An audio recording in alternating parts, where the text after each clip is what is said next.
Shri Vishnu,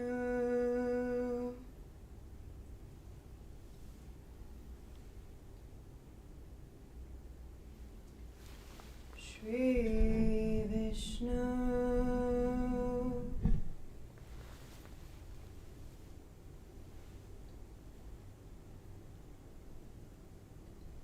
Shri Vishnu,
Yada yada hi dharmasya glanirбhavati bharata abhyutanamdharmasya tadatmanam srijamyaham.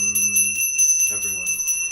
Yada yada hi dharmasya glanirбhavati bharata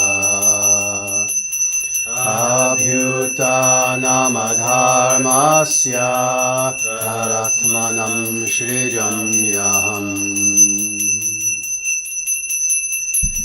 Yada yada hi dharmasya glanirбhavati bharata abhyutanamdharmasya tadatmanam srijamyaham. Yada yada hi dharmasya glanirбhavati bharata abhyutanamdharmasya tadatmanam srijamyaham. Yada yada hi dharmasya glanirбhavati bharata abhyutanamdharmasya tadatmanam srijamyaham. Yada yada hi dharmasya glanirбhavati bharata abhyutanamdharmasya tadatmanam srijamyaham. Paritranaya sadhunam vinashaya cha dushkritam dharma samstapanartaya sambhavami yuge yuge. Paritranaya sadhunam vinashaya cha dushkritam dharma samstapanartaya sambhavami yuge yuge.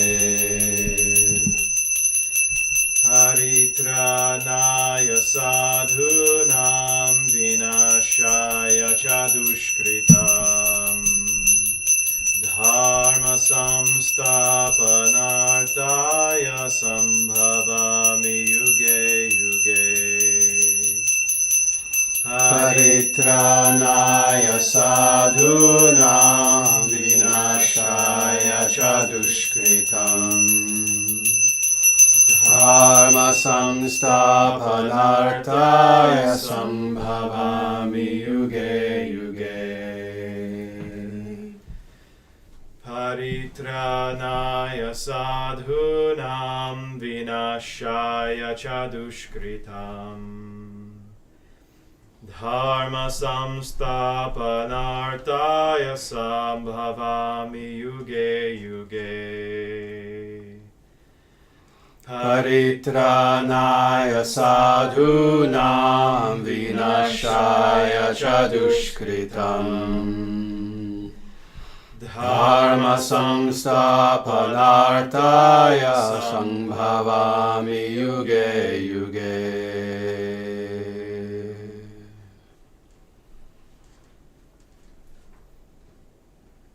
Jaya Shriman Narayana. Jaya Shriman Narayana.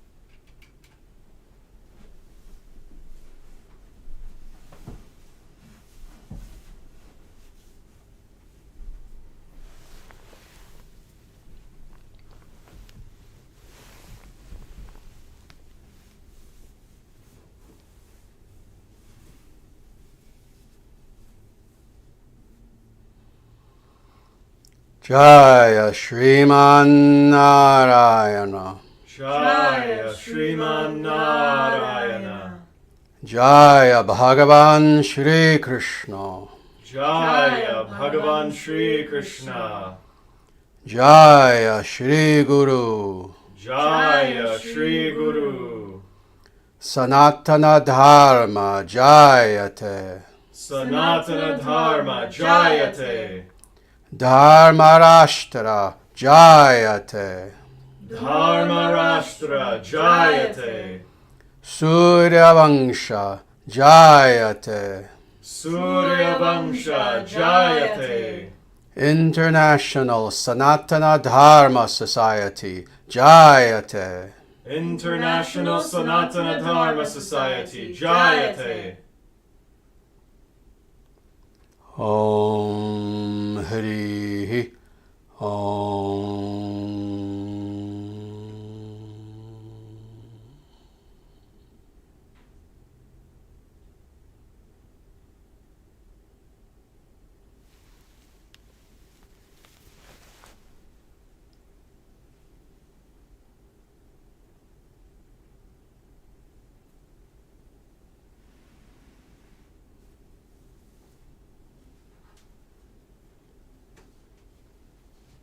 Very good. Namaste, everyone. Welcome to today's live stream Satsangha, brought to you by the International Sanatana Dharma Society and live from our temple headquarters, the headquarters of this worldwide movement known as the International Sanatana Dharma Society. And we are located presently in Omaha, Nebraska. So again, welcome to everyone. Before we proceed with what is going to be the talk for today, I just want to say a few things. First of all, again, a quick but necessary reminder. And that is that the International Sanatana Dharma Society, we are in the midst of our 2024 year-end fundraising campaign. And so far we've been doing quite well. We really launched the campaign, about a week and a half ago, something like that. But this will be going on until December 31st, until close to midnight of December 31st.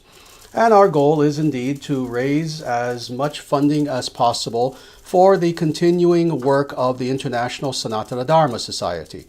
We have enormous plans for 2025. Indeed, we have, not just myself, but many of our leaders have said that our goal is indeed to have 2025 be our best and most successful year yet, as far as growth, as far as outreach, as far as number of programs that we are doing, on every front. And the reality is we can only do this with your funding, with your help, with your donations. So we ask that if you can, only if it is within your means, if you can please see it in your heart to donate to the International Sanatana Dharma Society, to do so generously if you can. And if for you generously means $5, we thank you for that. If it means 50, if it means hundreds of dollars, if it means 1,000, 10,000, if it means $1 million, whatever it is that you can donate, we will be eternally grateful for. So indeed, I'm sure that if it's not up there already, that very soon the link will be in the chat for where a person goes in order to donate. So again, if you can please help us this year with our year-end fundraising campaign, we would be very appreciative of that. The other thing I want to mention is, as always, our Discord server. We have a server on Discord that is comprised of hundreds and hundreds and hundreds of devotees of the ISDS. It's not all of our devotees, it's a fraction actually. But those who are comfortable with Discord, they are on there. And we have hundreds of devotees there. If you are a sincere individual and you want to expand your knowledge of Sanatana Dharma, we ask that you please join our Discord server.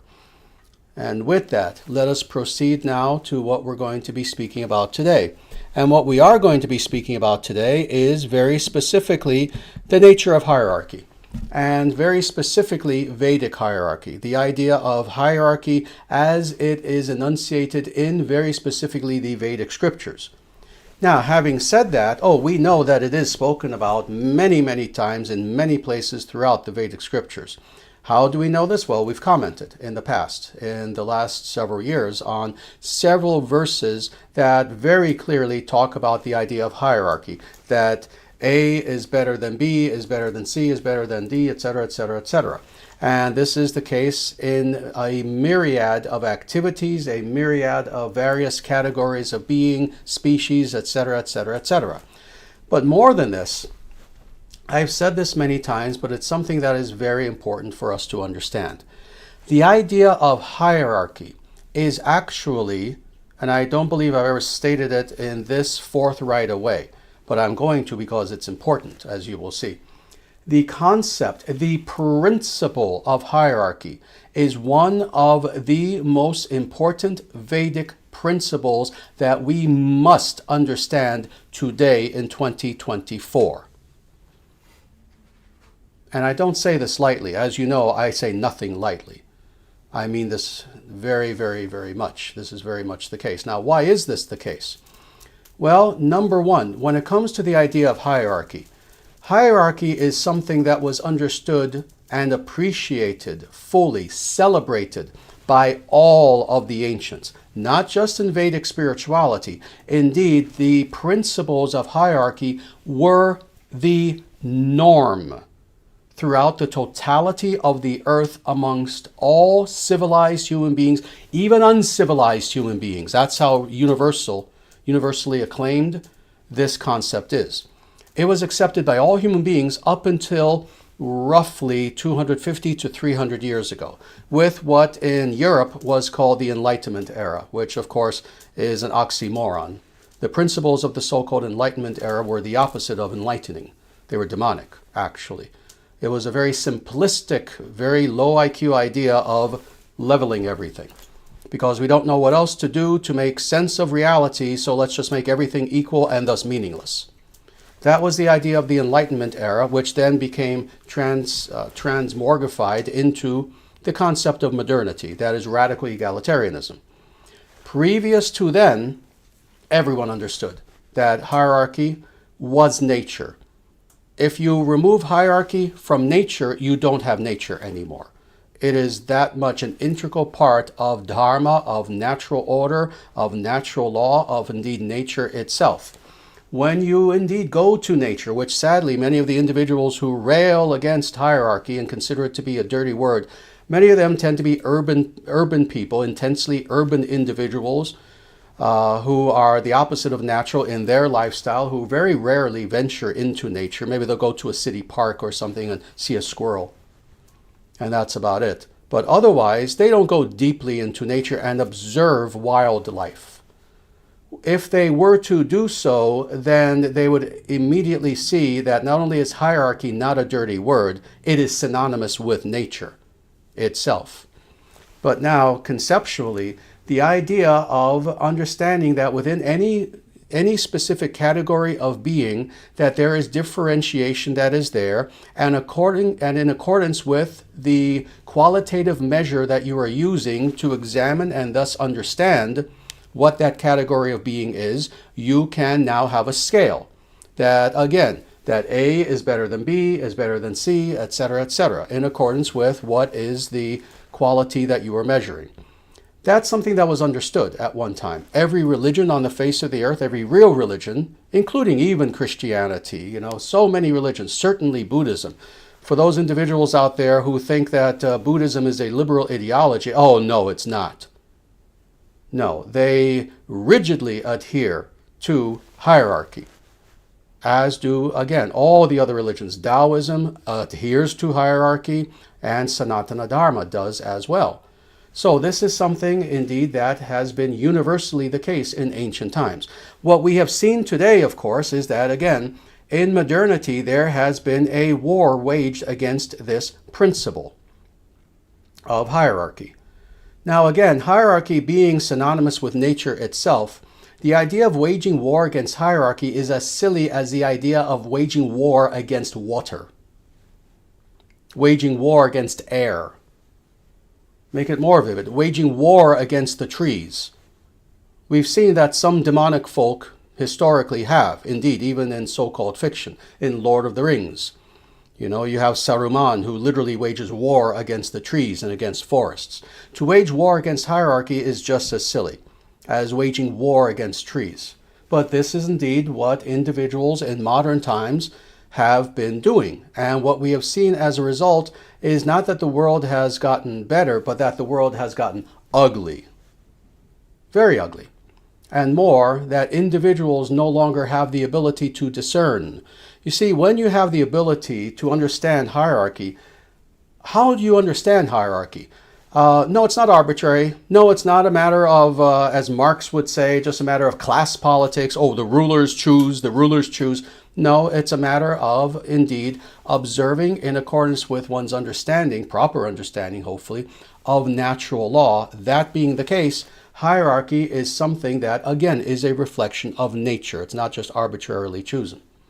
So, all this being the case, indeed, this is why it is very important that we understand the concept and the principle of hierarchy, now in accordance truly with Sanatana Dharma, the Vedic principles. So again, this is not the first time that we've spoken about this. We've looked at verses in the past, but now we have these several verses from the Parama-Samhita Pancharatra. Indeed, we're getting back to the scripture that we looked at for many, many months, and we're getting toward the end, because now we're in chapter 32, which is indeed very, very close to the end, actually, of this work. And in these verses, which is, again, chapter 31, verses 44 to 47, here is a very overt description of hierarchy in accordance with living beings.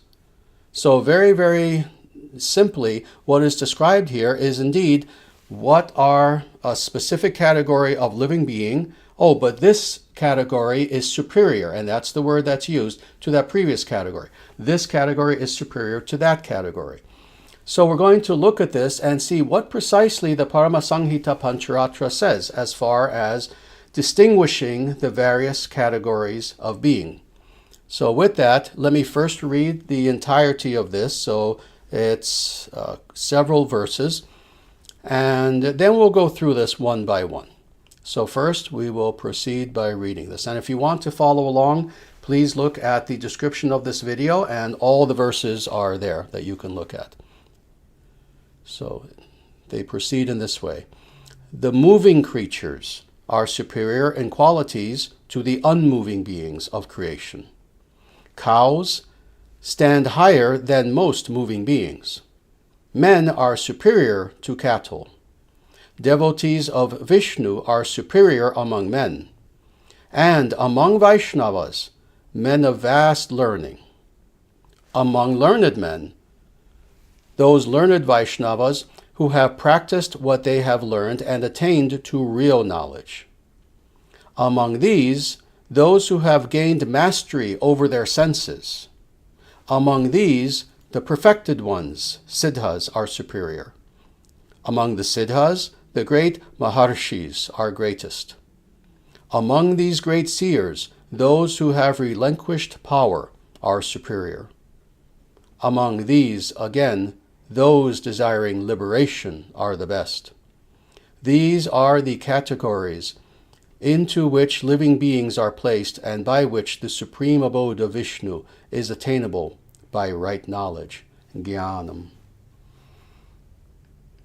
Very good.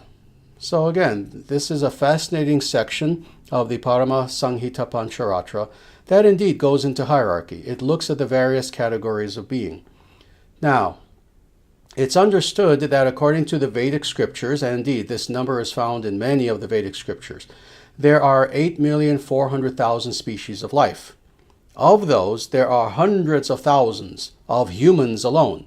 So indeed, this distinguishing feature is there, where you see the various species, and you understand that some are superior, some are inferior. But now, this is what's interesting. If a person were truly philosophical, they would ask this necessary question: what is the criterion by which you determine what is the most superior?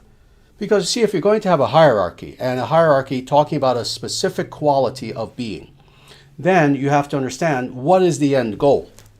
What is that standard, that gold standard by which you understand that, all right, now let me compare everything to this and see if they meet that, and if they don't, where they fall along that spectrum. You see? We understand this, correct? Now, with this understanding, what indeed is that gold standard? In other words, what is the ultimate goal that is being delineated here in these verses? Well, what is the goal of life, of being alive? Well, toward the end, and yes, we're going to jump toward the end at first. These verses make this very clear. To attain the supreme abode of Vishnu, of the Lord, that is Vaikuntha.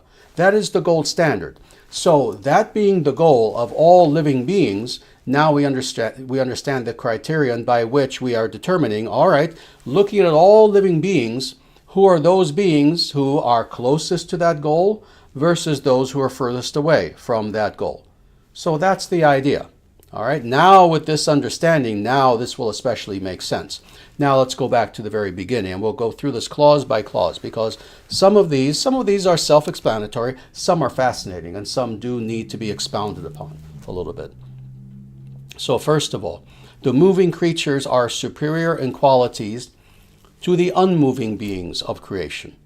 Well, that's a given. It doesn't really take a lot of explanation for us to understand this very clear, very common sense sort of idea. That if you look at living beings, well, some are moving and some are unmoving. Well, what's meant by that? Really, in actuality, of course, for the devil's advocate person out there, all living beings are moving, even the trees are moving just very slowly. Yes, the Vedic scriptures are not stupid. They understand that. Still, they're explaining this from an empirical perspective. From an empirical perspective, when we look at many living beings, we see that they move. Whether it's cats, whether it's dogs, whether it's humans, whether it's mice, whether it's, pick the animal in question, an egret. They are moving. Yes, they are moving. We see them moving. When we look at trees, when we look at foliage, when we look at plants, we don't see them moving. So there is a very big distinction between these two. So this is the first distinction that's made, and it's explained that those creatures that are moving are superior in qualities to the unmoving beings. Now, why is this the case? Well, this is the case for many reasons. First of all, the more mobility that you have, the more freedom and the more mobility a living being has, the more capability they have to achieve their ends in this world. That's just a given. That's why even as human beings, we try to give ourselves as much mobility as possible. What's meant by mobility? First of all, freedom, that expanse by which we can operate. The greater that expanse, the more we can accomplish in this world. But then also, even with human beings, let's say in modern times, well, this is why we have cars. This is why we have phones. This is why we have computers. This is why we have so many things.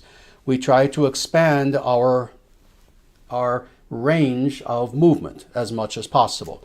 That is, of communication and literally of going places. So we have the ability to indeed get a lot more accomplished. But more than this, there's also a qualitative difference between, let's say, the world of trees versus the world of those beings who have the ability to move. And that is that trees, as much as we love trees and we appreciate trees, trees are ontologically not quite as sophisticated as beings who, again, have the ability to move within 3 dimensions, have the ability to think, to discern, etc., etc. So this one is very easy, that indeed moving creatures are superior to unmoving beings. Now let's go a little bit further with this. Cows stand higher than most moving beings. So indeed, this is something that's important to understand, that there is a hierarchy even among moving beings. So I mentioned a few. There are millions that could be mentioned. There are so many insects. There are so many animals in the woods and jungles and forests, etc. There are so many fish. There are so many beings that move. Well, of those, that being which stands toward the top, not quite at the top, but toward the top, are the cows. We're not going all the way to humans yet. So we're talking about those beings who are below human. Of those, cows are considered to be the most superior. Why is this the case? Again, for individuals who have not really encountered cows very much, who have rarely encountered cows, who have not seriously gone to farms, pet a cow, hugged a cow, hung out literally with a cow the way that you would with your dog, with your pet dog, your pet cat, etc., then you don't quite understand. I have. Even though I was born in New York City, indeed, I have gone to farm ashramas. I've stayed at farm ashramas where they have an enormous number of cows. And I've spent time with cows. I've milked cows. I've hugged cows. I've pet cows. I've hung out with cows at various times throughout my life. And one thing that you see is that cows do not fit the stereotype that urban folk have about them. They're not dumb beasts. And God knows they're not cattle. They're not just dumb beasts who are just there to be slaughtered and to be eaten. Rather, when you encounter cows, what you encounter is a being who easily could be your pet, who easily could be your pet just as much as your pet dog, just as much as your pet cat, as much as you love your cats. If you had pet cows, you would love them even more because they have even more of a personality. Cows are gentle. Cows are loving. Oh, cows, if you become friends with a cow, let's say you're on a farm or anything like this, and as long as you treat that cow well, this is true for any living being. You abuse any living being, they'll stay away from you. But no, as long as you treat that cow well, when that cow first sees you, it will jog to you with happiness, with its tail, just happily waving in the air. The cow will come up to you, it will lick you, it will nuzzle with you.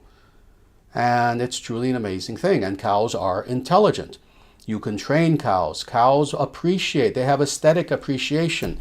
There are hundreds and hundreds of videos, some of which became viral, where you can see people playing music to cows. It has to be gentle music because indeed, cows are gentle. No, not Metallica. No, if you play beautiful violin music to cows, they will all gather. It could be a herd of cows, and you can be outside the fence, and there's no cow near you. They're all the way on the other side. You start to play beautiful, peaceful music. Very quickly, those cows will come to you, and they will just come as close as they can, and they'll watch you, and they'll stand there. And you can even see some of these cows will literally just kind of tip their head as they're listening, very, very peacefully. So cows have aesthetic appreciation. So indeed, what to speak then of the fact that, of course, cows give us milk. And milk is one of the greatest blessings that we have. Veganism is modernistic urban nonsense. Again, vegans I've known live in big cities. In fact, in the worst part of big cities. And they are as urban as people can be culturally and mindset-wise. People who become vegans because they heard it was the cool thing to do on TikTok, Most of them have never really encountered cows, have never really encountered nature for that matter. And those are the vegans that I and most people know. Rather, individuals who understand the nature of cows and the nature of milk understand that, oh, milk is Vedic. There are too many verses. If we had to cite the verses from Vedic scriptures that extol the qualities of milk and glorify milk and the drinking of milk and cheese and butter and yogurt and ghee, we would be here for several hours just going through verse after verse after verse.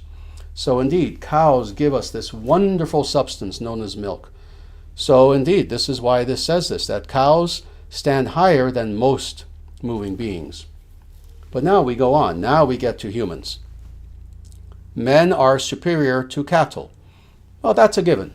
That's a given. Indeed, as much as, you see, let me pause for a second and explain this aside. As followers of Sanatana Dharma, we love and appreciate and respect and treat kindly all living beings, regardless of their species. You know, even if we find a spider, we try not to kill it. We try to kind of gather it if we find it inside and bring it outside. We certainly, if we have pets, we don't abuse them. We treat them very nicely. We treat our cows very nicely. If we have horses, I love horses. I love horseback riding. We treat our horses like they're our friends. We speak to them. We talk to them. We look them in the eye. And they look us actually in the eye as well. I've had this experience, I don't know if others have, that if you have a truly gentle, well-trained, loving horse, they look you in the eye. As you're speaking to them, they may not fully understand every word that you're saying, but they know you're trying to communicate, and they look at you because they want to understand, and they try. It's an amazing experience. Again, if the urban folk will get out of the big cities and go visit nature once in a while and actually do something with horses and cows, you'll see this as well. We respect all living beings, but at the same time, no, we cannot say that a cow or a horse or a pet cat or a pet dog is on an equal plane with a human being. And why is this the case? Again, for the same reason that all the ancients understood, and that is that while we respect all beings, we understand that human beings also have abilities that other species do not have, and that is human beings have the ability to philosophize. We have the ability to think about things rationally. We have the ability to indeed inquire into why we ourselves have existence. We can question our own existence. Cows, as much as you can tell, I love them. Horses, as much as you can tell, I love them. And I have had pets in the past. I have had cats. I have had dogs. They cannot philosophize. They do not have the ability to engage in philosophical inquiry. They don't even have the ability to self-reflect and to question, why do I exist? They merely do. In their mind, they merely do exist. So indeed, when it comes to human beings have an ability, have a gift that no other, let's say, lower species than human has. And that is, we have the ability, if we choose to use this ability, if and only if we choose to use this ability, we can inquire into who am I? Why am I? Why am I here? What is the nature of this reality that I see around me? What is the nature of God? Is there a God, first of all, and then what is the nature of God, etc., etc. And more, we have the ability to then, having inquired into all of these philosophical topics, and more, having then received the answers, we have the ability to now go into action with those answers. We have the ability to meditate. We have the ability to do yoga. We have the ability to do sadhana. We have the ability to do tapasya, to deny ourselves of certain things which most lower beings can't. We can choose to fast. I have fasted many times in many different ways in my life. Yogis fast. We have the ability to say, oh yes, I'm hungry, but for this duration of time, 1 day, 3 days, 1 week, I'm going to choose to not listen to my tummy saying eat, eat, eat, and to instead, I'm going to fast. We as human beings have the ability to say, even though the sexual impulse is something that is natural, I am going to choose to be celibate. Again, for a day. Hopefully people can do a day. for a day, for a week, for a year, for 5 years. For some people, for all their lives, etc. We have the ability to do tapasya.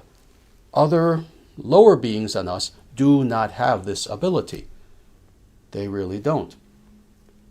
Oh, I know, again, devil's advocate out there. Oh, but wait a minute, there are some dogs who stop eating when they're ill. Well, yes, when they're ill. When they're ill, their natural inclination is to stop eating. That's to cure themselves of something physical. They don't have the ability to choose, feeling wonderfully. Yes, I want to deny my senses such that I can control my senses. I'm going to not eat. A dog does not have that ability. No other being does, other than humans and those above human. Now, all that being said, I'm going to pause here for a second, because I need to explain to people that indeed, with this very specific hierarchy that's being spoken of in these verses of the Parama-Samhita Pancharatra, this is not a hierarchy literally of beings. So in other words, we're not going to go really above human. We're not going to talk now about the gods, the strata of gods, etc. But now all the rest of these clauses stick to people, human beings, at least what we would recognize, let's say, as human beings. So this is important to understand. Now we go deeper into the various categories of humans, but again, actually not this way, this way. Now we're going to look at what is a superior human and what is superior to that and superior to that. So with that understanding now, let's go on. Very good. So men are superior to cattle, but now devotees of Vishnu are superior among men. So very interesting. Of all those human beings who exist, men, women, different ethnicities, different whatever, different religions, whatever you can think of, all the various categories of what we would call human. Of all those, there is one specific category that is superior to all the others, and I mean all the others, and that is those individuals who are devotees of Vishnu. That is what in the Sanskrita is called Vaishnava. Vaishnava is a devotee of Vishnu. So this makes this very, very clear. Now, why is this the case? Again, as some more atheistic individuals would possibly falsely deduce, is this a sectarian statement?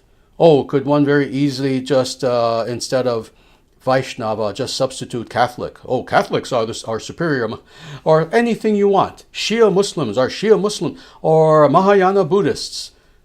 No, this is not a sectarian statement. Because again, as I've explained again and again and again and again, the term Vaishnava, silly sources, so-called sources, false sources like Wikipedia aside, the term Vaishnava is not a sectarian term. This idea that it is a sectarian term came about only in the last several hundred years. Indeed, when you have a chance, you have to read this book, Radical Universalism, where we explain that how Sanatana Dharma and all of the myriad, tens of thousands, hundreds of thousands really, of elements of Sanatana Dharma, how they were understood traditionally versus in the last roughly 200 years are vastly different. So when we hear this term Vaishnava today, we go with what Western Indologists, modern Western academicians, neo-Hindus, and Wikipedia say. That is, that Vaishnava is a sectarian term, that it's a sect. That is not the traditional understanding that is found in the Vedic scriptures. Rather, the term Vaishnava means very specifically that individual, or those ways of being as well, but especially that individual who wishes to know God in the highest. Their primary concern is not just mystical attainments, not, oh, let me learn how to levitate. Their primary concern is not, oh, let me do religion so that I can make money, I can have reward for this from the gods, from anyone else. Their main concern is not, oh, let me simply build up the subtle energies that I have contained within my astral energetic form, and on and on and on. For the Vaishnava, indeed, for that matter, their primary concern is not even just self-realization, Oh, indeed, they attain self-realization first, because you have to have self-realization to then have God realization, God consciousness. But for the Vaishnava, their primary concern is to know, to experience, to love, to serve, and to please the highest, that which in Western language we call God. That is the Vaishnava. So now, understanding this, now that we have clarified this definition, now let's look at this again. Devotees of Vishnu, i.e. Vaishnavas, are superior among men. Now let's go on. And among Vaishnavas, men of vast learning. And indeed, it's not repeated again and again, it's understood. Men of vast learning are superior. So among all Vaishnavas, if you have a Vaishnava who is not very learned versus one who is a Vaishnava and learned. And what does learned mean? It means understanding the Vedic scriptures very well. That person is considered to be the superior of the Vaishnavas. So you see how these definitions are getting more and more qualitatively honed and honed and honed very, very nicely. Now, again, let's talk about this for a moment, because this says here, men of vast learning. And we need to always make this differentiation of what is meant by this. Because, of course, especially in modern times, we tend to take an almost completely quantitative approach to all things. We like numbers. The modern West loves numbers, and they judge everything by numbers. Numbers, numbers, numbers. Well, I have a PhD. Well, I, sir, have 2 PhDs. Oh, you're superior to me. We go by numbers. Oh, well, it took me, I did research for my dissertation for 6 months. Well, I, sir, spent 2 years, and I actually went on the field, and I actually went to foreign countries, and I did the research myself for 3 years. Oh, okay, very nice. All right. So we tend to go by numbers. Oh, how much knowledge do you have? Well, as if I could give a quantitative analysis of exactly the number of data that I have within my mind, I have 2 million, you only have 1.9 million. Oh, so thus my knowledge is superior to yours. Of course, my knowledge is all about Harry Potter. 2 million bits of information about Harry Potter. Yeah, thanks. But we see how we tend to take a quantitative approach when it comes to knowledge. Now, when it says here, men of vast learning, what is meant is not vast in the quantitative sense alone. Oh, that too, but that's secondary. What is actually meant is qualitatively. And qualitatively, the nature of the knowledge and the purpose of the knowledge, and epistemologically, the source of the knowledge is crucial.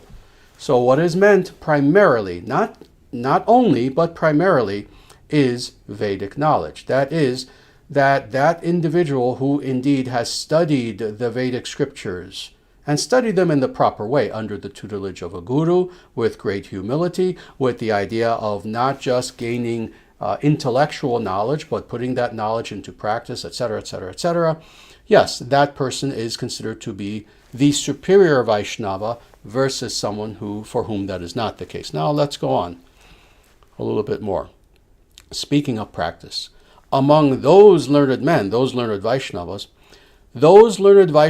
who have practiced what they have learned and attained to real knowledge, those are considered to be superior. So indeed, of all those individuals who, A, they're human, B, they're Vaishnavas, C, they are learned Vaishnavas, there's someone superior to even these. And that is those individuals who also have those qualities, but they have also put that knowledge into practice, and they have actual realization of what it is that they have learned. And so thus it says, and attained to real knowledge. What is meant by real knowledge in this context? It means precisely that. First of all, that the knowledge itself certainly is coming from the right sources, i.e. it is knowledge that is pure in content, but also real knowledge, meaning that now that individual, having the knowledge, having put it into practice, now has experience, direct experience of that which is knowledge. that they have indeed true jnanam at this point. They have true knowledge, wisdom. That knowledge has been, through practice, transformed into wisdom.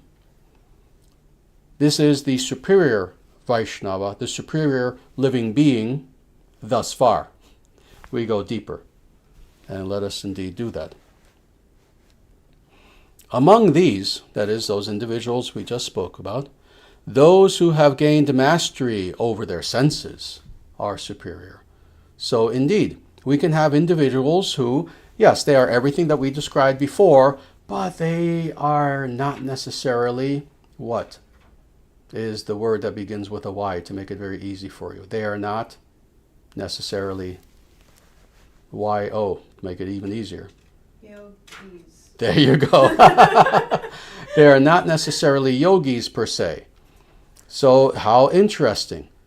So far, we're still continuing our journey upward, but so far, of every living being that we've seen, they have to be a living being who is human, who is Vaishnava, who has true knowledge, Vedic knowledge, who has experience, who has realization, etc.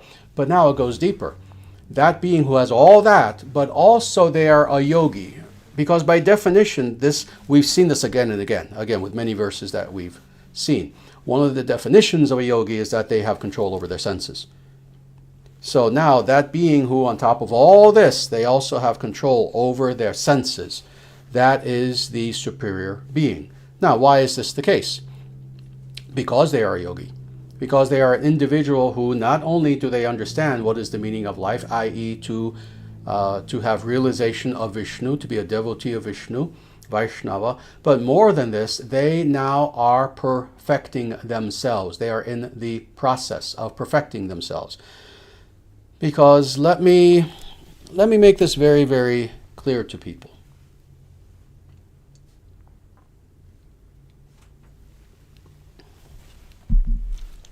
How do we perfect ourselves? First of all, this begs the question, can we perfect ourselves? Oh, you better believe we can. The idea that perfection is a dirty word is, again, a product of lazy modernity. No, we are meant to perfect ourselves, and in every aspect of who we are. That being said, what is the means by which we perfect ourselves? And the means par excellence. It is yoga. It is yoga. It is yoga. And yoga meaning the full system. Not just the asanas, not just that you go to hot yoga, power yoga, and you sweat. No. The full, traditional, authentic yoga system. This is how we come to the point of perfection. So now we understand that now, thus far, is the most superior being. They have mastery over their senses. Perfection, perfection, perfection. Now let's go to the next clause. Among these, that is the individuals who were just mentioned, indeed, the perfected ones, the Siddhas, are superior. The Siddhas are superior. So do you see how this is indeed a hierarchy that is being discussed here? It is not a full hierarchy of being that we've discussed in other places, where you talk about literally all the different species, including the gods, etc., etc. This is pertaining to what we as humans can attain. That's what this is speaking about.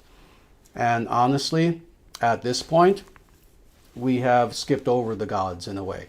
Because now when we're talking about Siddhas, true Siddhas, we're talking about individuals who, they may or may not be, but they are eligible to be residents, denizens of Siddhaloka, of a very high planetary system in which all the residents are perfected beings, are yogis, specifically yogis, who have practiced various authentic practices to bring themselves to that point.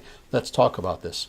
So among these, that is Vaishnava yogis, the perfected ones, the Siddhas, are considered to be superior. These are individuals who, it's not merely that they are practicing yoga, it's not merely that they have perfected control over their senses, but they have come to the point where they have unleashed subtle aspects of themselves that even advanced yogis have not even attained yet. They have attained powers, siddhis. The term is siddhi. A siddhi is a mystic attainment, is a mystic power. And there are 8 primary ones, Ashta Siddhi. There are 8 primary ones, including the ability to make yourself as heavy as a mountain, the ability to make yourself as light as cotton, the ability to make yourself very massive, getting back to a question I answered last time about Hanuman. You can make yourself as big as a mountain. You can make yourself very small. You can have the ability, just by will, to make anything manifest in your hand, to transport yourself thousands of miles away in practically the blink of an eye, etc., etc. And those are just the Ashta Siddhis. Some people think that the siddhis are just those 8. No, there are actually many more on top of those. Those are just the primary ones. There are siddhis that are very, very subtle.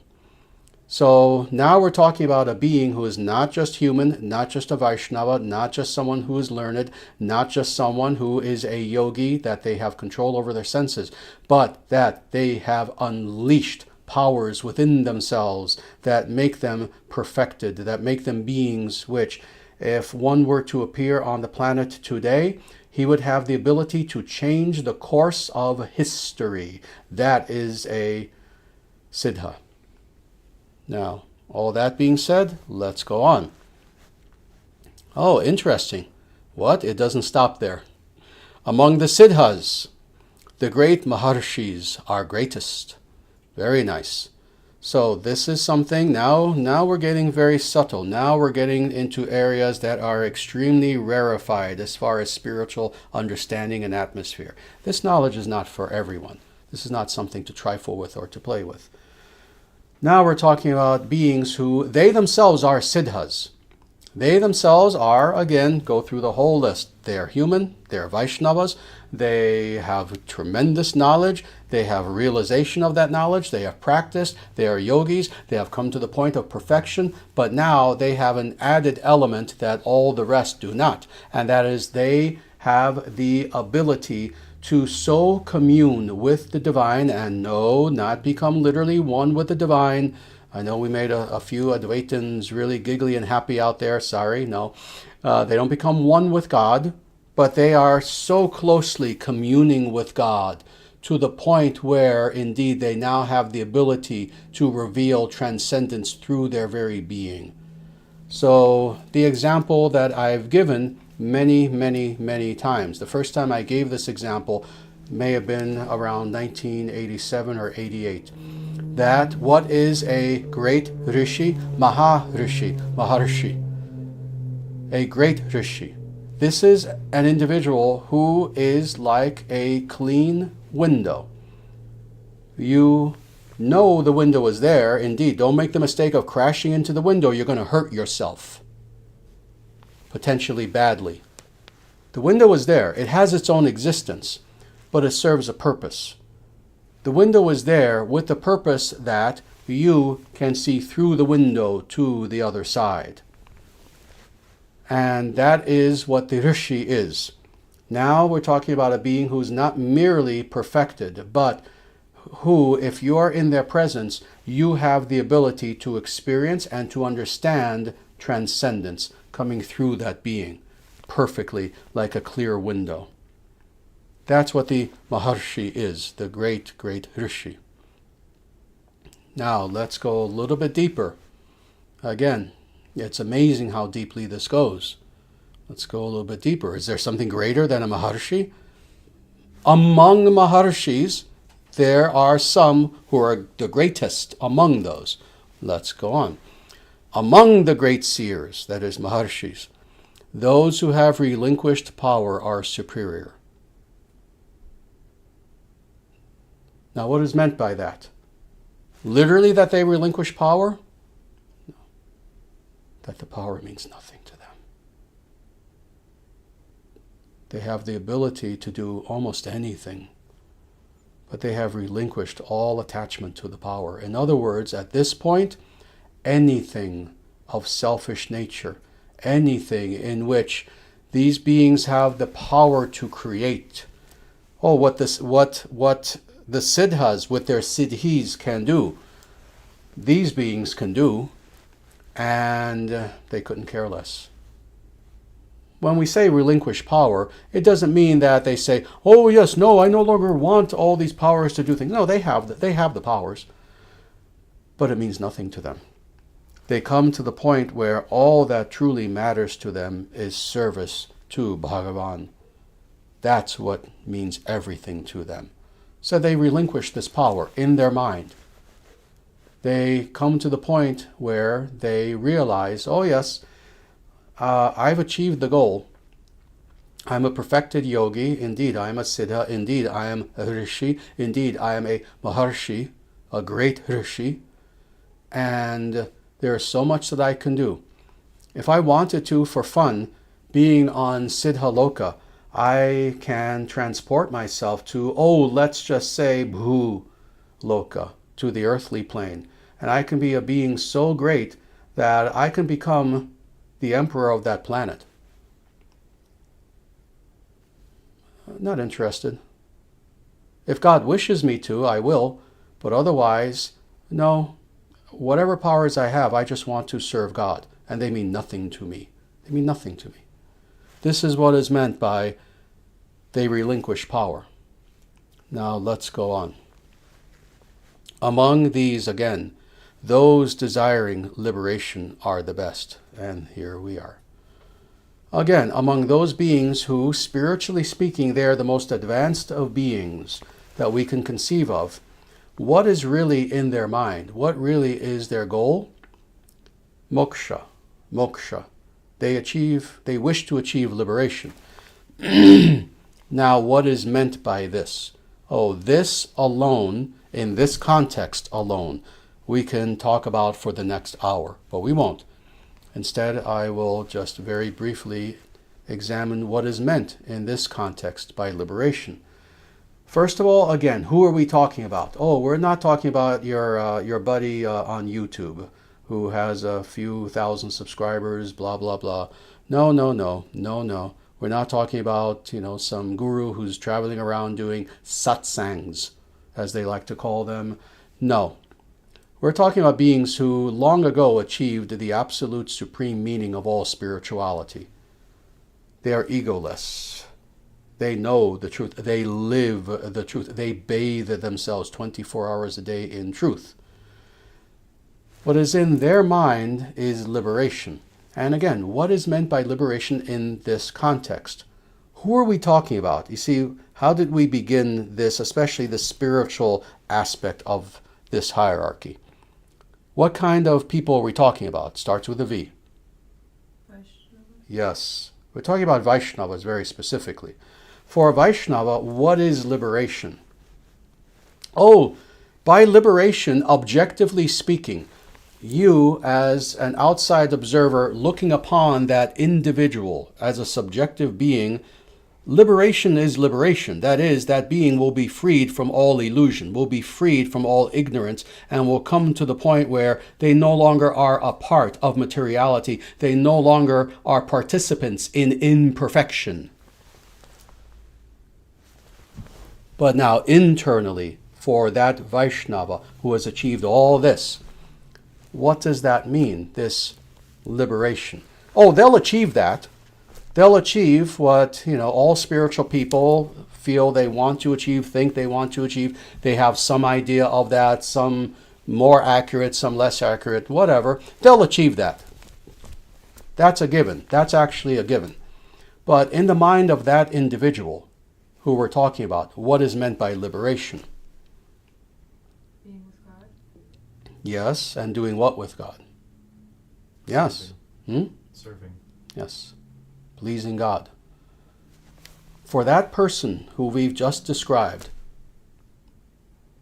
such a great being, such an amazing being. For them, liberation means with every breath I take, with every thought I have, with every movement of my form, I wish one and only one thing, and that is to please God. That's devotion. That's bhakti. So this is what is meant by this seemingly deceptive little word translated into English, liberation. What do they desire? Liberation. For this individual, that's liberation. That's liberation. And such an individual is the best. And this hierarchy ends here, because there is nothing higher. But now let's finish this up. These are the categories into which living beings are placed. So first, let's start. Let's stop here with this one clause. So indeed, this is this specific hierarchy that's being discussed here. Again, there are many hierarchies. Nature is full of nothing but hierarchies after hierarchies after hierarchies, hierarchies within hierarchies, etc.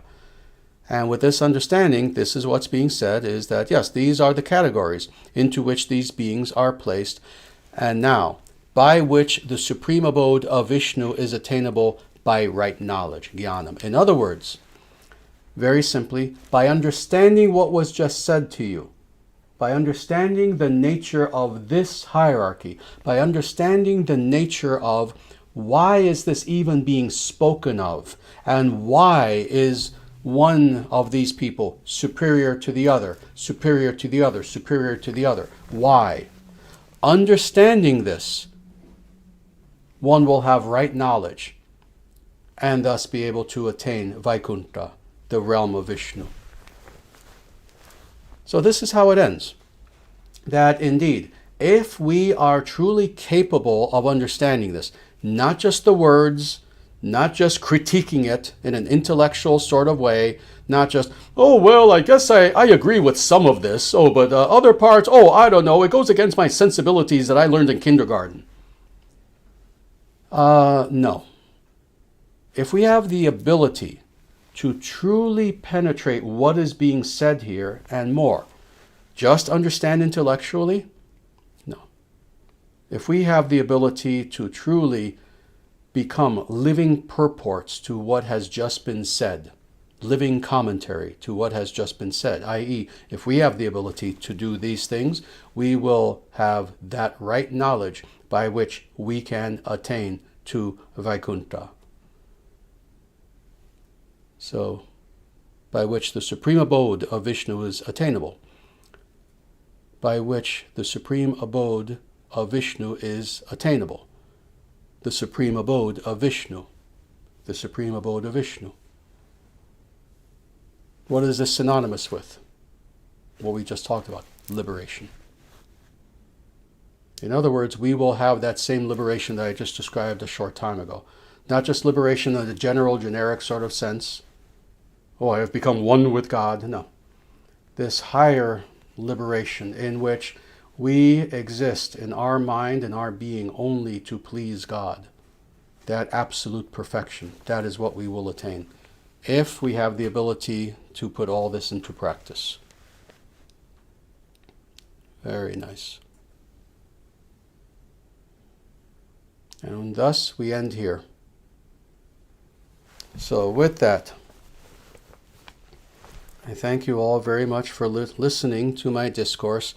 Given the time and the fact that we are over time already by about 8 or 9 minutes, sadly we're not going to have any time for questions and answers, so we're going to stop here for now. The next time that we get together, we will indeed have time for questions and answers. But I do want to just end by saying a few things. First of all, I promised the last time that I would say this time, and thus I will. And that is that in America, at least, you know that, even if you're not in America, you know this, because everyone outside of America knows things about America. At least they think they do. They know some of the stereotypes. But this they do know, that Thanksgiving Day is a day that is of great importance to we Americans, and I am an American. And we just celebrated Thanksgiving on Thursday, so just a few days ago.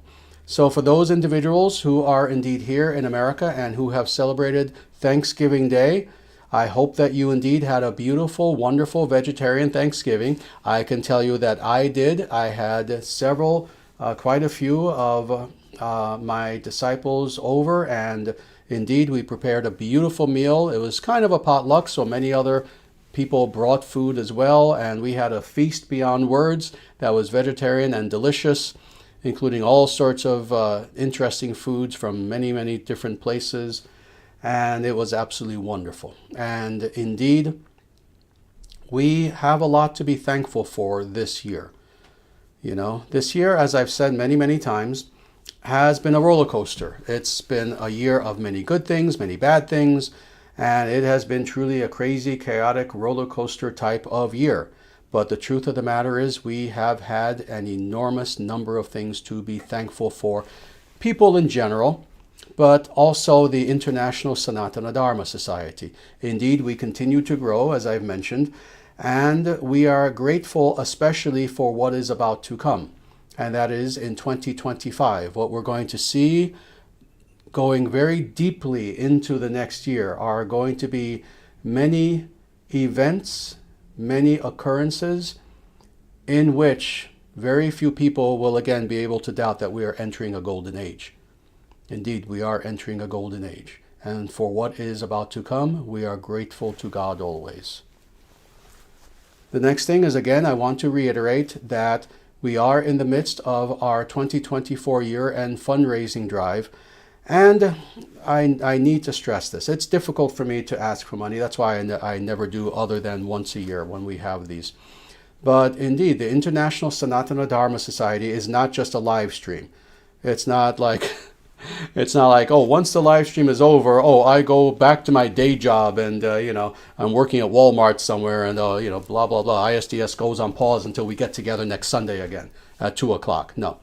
Myself and many of our students actually, I work on this full-time myself, and literally full-time. This is the only thing I do, is I teach Sanatana Dharma, and I manage the ISDS. For many of our leaders, at least part-time, they are constantly working on the ISDS.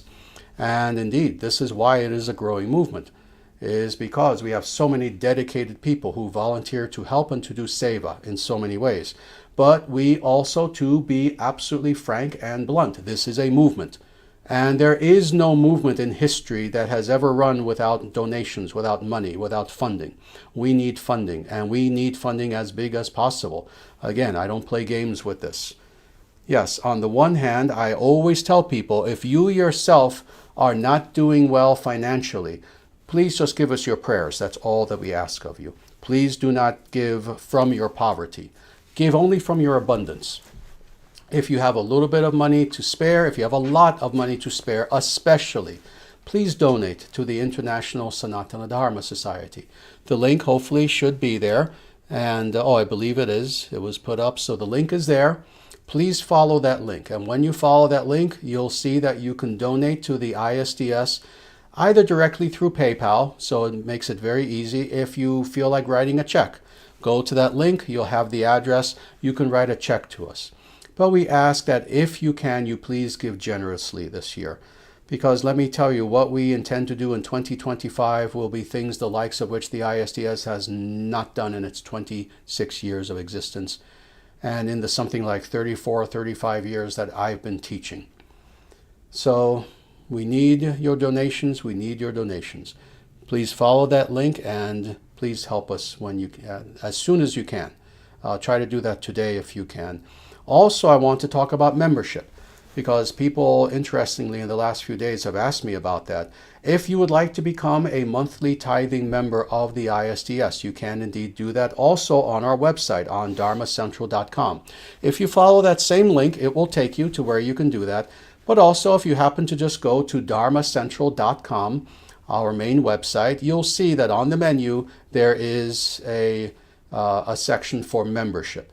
By becoming a member, you help us tremendously, because in that way we know that there is a general steady stream of donations coming in every month. And that just makes it so much easier for planning for movement, because we know, okay, we can count on this much coming in every month. So now we can budget, now we can plan, etc. So in addition to giving a one-time donation, please feel free to become a member of the ISDS as well. And that's something that, again, would be extremely helpful. And finally, I'm going to mention again, if you are not a member of our Discord server, please join. Please join as soon as this is over. Only join if you're sincere. Only join if you want to learn more about Sanatana Dharma.